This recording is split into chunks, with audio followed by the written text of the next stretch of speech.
উনি শেষ রক্তবিন্দু দিয়ে হলেও কিন্তু দেশের স্বাধীনতা এবং সার্বভৌমত্ব রক্ষার ক্ষেত্রে কিন্তু উনি নিয়োজিত ছিলেন। ম্যাডাম, আমরা একটা বাস চাই, অবশ্যই একটা বাসের জন্য এত আন্দোলন করতেছে। অবশ্যই তার উপর জুলুম অত্যাচারের পরেও গণতন্ত্রের আপোষহীন নেত্রী ছিলেন। যিনি দেশকে ভালোবাসতেন তাকে হারিয়েছে বাংলাদেশ। এই 18 কোটি মানুষের নেত্রী উনি কিন্তু শুধু বিএনপির নেত্রী নয়। দর্শক, স্বাগত জানাচ্ছি বাংলা অ্যাফেয়ার্সের নিয়মিত আয়োজন পাবলিক অ্যাফেয়ার্সে। সাথে আছি আমি সাকিব আল হাসান। গৃহবধূ থেকে প্রধানমন্ত্রী, রাজপথের লড়াকু সৈনিক, আপসহীন দেশনেত্রী বেগম খালেদা জিয়া জীবনযুদ্ধের নানা বাঁক পেরিয়ে ৮০ বছর বয়সে আজ মঙ্গলবার ৩০শে ডিসেম্বর ২০২৫ মৃত্যুকেই তিনি আপন করে নিলেন। ৯০-এর স্বৈরাচার বিরোধী আন্দোলন, এরপর কয়েক দফায় প্রধানমন্ত্রীর দায়িত্ব পালন। দেশ গঠনে তার ভূমিকা কেমন ছিল, সাধারণ মানুষ তার অবদান কতটা মনে রেখেছেন, তাই জানবো আজ আমরা।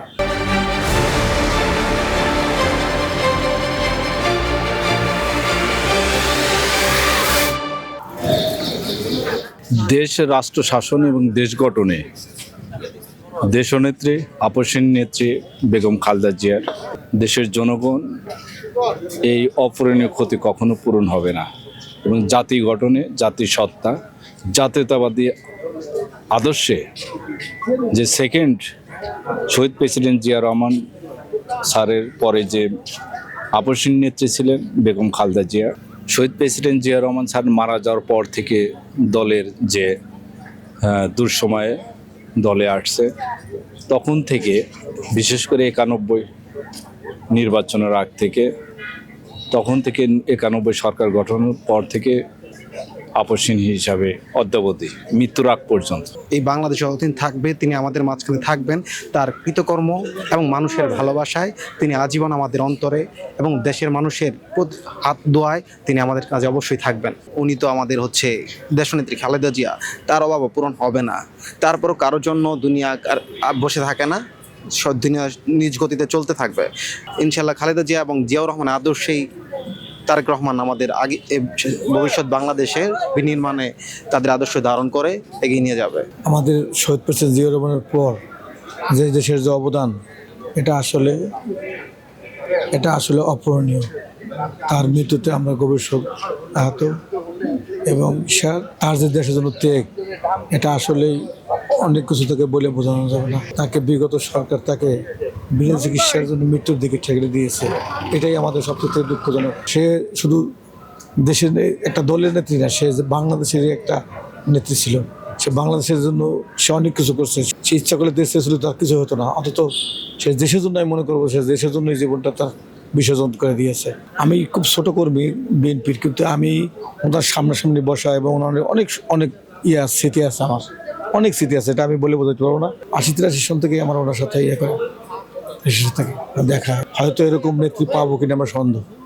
উনি আমাদের দেশের নেত্রী না, উনি আমাদের পুরা জাতির জন্য একটা অহংকার। দীর্ঘ ১৭টি বছর ফ্যাসিস্ট সরকার দ্বারা যে নির্মমভাবে নির্যাতনের শিকার হয়েছেন, এই শিকার হওয়ার পরেও কিন্তু উনি দেশ ত্যাগ করেনি। উনি একটা কথা বলেছেন, এই দেশেই আমার জন্ম, এই দেশেই আমার শেষ ঠিকানা। উনি শেষ রক্তবিন্দু দিয়ে হলেও কিন্তু দেশের স্বাধীনতা এবং সার্বভৌমত্ব রক্ষার ক্ষেত্রে কিন্তু উনি নিয়োজিত ছিলেন। উনি এমন একজন মহিষী নারী, উনি কিন্তু ৩ বারের প্রধানমন্ত্রী, ওনাকে কিন্তু আপসহীন নেত্রী বলা হয়। আমরা আসলে তৃণমূলের রাজনীতি করি এবং আমরা বাংলাদেশ জাতীয়তাবাদী ছাত্র দলের শহীদ প্রেসিডেন্ট জিয়া রহমানের আদর্শকে লালন করি, আমরা ছাত্রদল করি। আমরা ৫ তারিখের পূর্ব থেকেই কিন্তু আমরা রাজনীতির সাথে সম্পর্কিত এবং এই আন্দোলন সংগ্রামের মাঝখানেই কিন্তু আমাদের জীবনটা অতিবাহিত হয়েছে। তথ্যভিত্তি এবং ওনার কথাবার্তা, ওনার যে সৃজনশীল চিন্তাধারা, এটা আসলে জাতীয়তাবাদী ছাত্র দলের জন্য একটা বিশাল বড় একটি শুভময় ছিল এবং সেই আদর্শটা কিন্তু আমরা কিছুটা হলেও আমরা তার থেকে পেয়েছি এবং অনেকাংশেই তাকে পেয়েছি।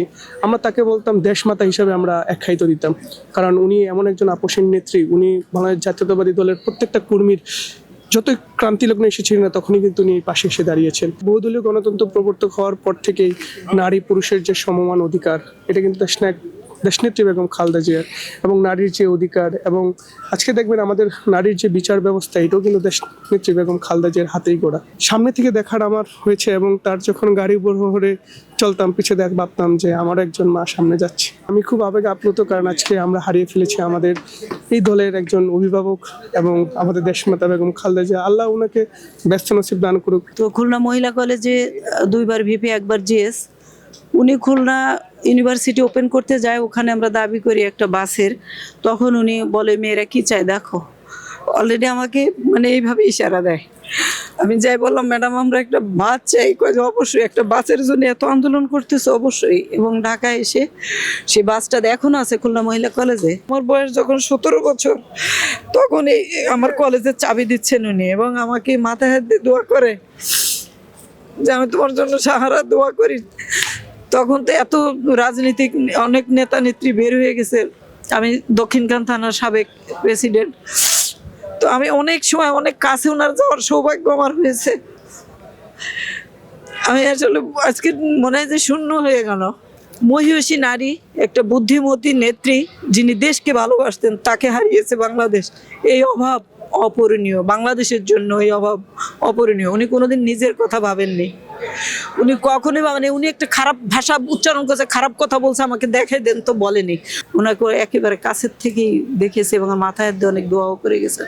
এই ভালোবাসা, এই অভাব আসলে বোঝাতে পারবো না। এই বাংলাদেশের আন্দোলনের ইতিহাস, সংগ্রামের ইতিহাস, গণতন্ত্র পুনঃপ্রতিষ্ঠার ইতিহাস, স্বৈরাচার বিরোধী আন্দোলনের একটা মহান আতঙ্ক তিনি ছিলেন।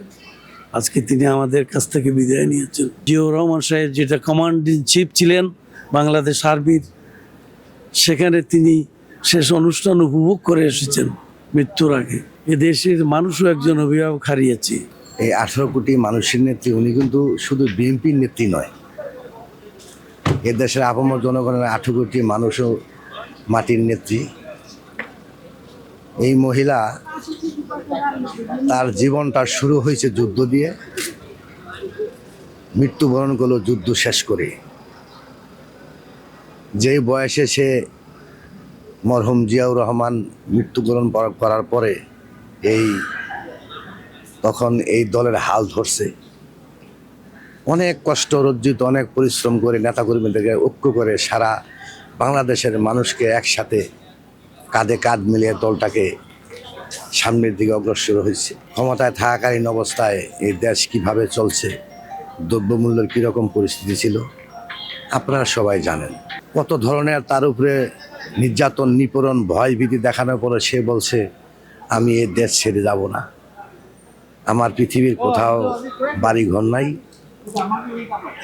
এই দেশই আমার, এই দেশে আমার জন্ম, এ দেশের মাটি ও মানুষের পাশে আমি থাকবো, এ দেশের মাটি ও মানুষকে নিয়ে আমি বসবাস করব। আমার মৃত্যু হলে এদেশেই আমি মৃত্যুবরণ করব। প্রতিটা বাংলাদেশের মানুষ ঘরে ঘরে আমরা শোকাহত। আমাদের ভিতরে যে কি কি কষ্ট, কান্না, সেটা আমরা বোঝাতে পারবো না।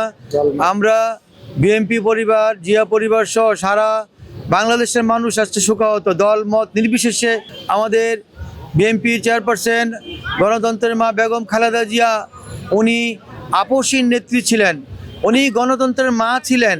এই উপাধিগুলি মানুষ, জনগণ তাকে দিয়েছিল। এবং উনি দেশকে ভালোবাসেন, মানুষকে ভালোবাসেন, এই সার্বভৌমত্বকে ভালোবাসেন, এই দেশের মানচিত্রকে ভালোবাসেন। তাই উনি সবসময় বলতেন যে বিদেশে আমার কোনো ঠিকানা নেই, এই দেশে আমার ঠিকানা। জাতি যে সম্মান দিয়েছে ওনাকে, যে ভালোবাসা দিয়েছে, 1000 বছর এটা স্মরণীয় হয়ে থাকবে। জাতি এই খালেদা জিয়াকে ভুলবে না, আগামী প্রজন্মের পর প্রজন্ম খালেদা জিয়াকে ভুলবে না, কারণ উনি এই দেশের গণতন্ত্রের মা উপাধি পেয়েছেন। আপসহীন দেশনেত্রী বেগম খালেদা জিয়ার মৃত্যুতে শোকে কাতর পুরো বাংলাদেশ। সাধারণ মানুষের একটাই চাওয়া, আল্লাহ তাআলা যেন তাকে জান্নাতুল ফেরদাউস নসিব করেন। তারা বলছেন খালেদা জিয়া দেশের জন্য যা করেছে তা চিরস্মরণীয় হয়ে থাকবে।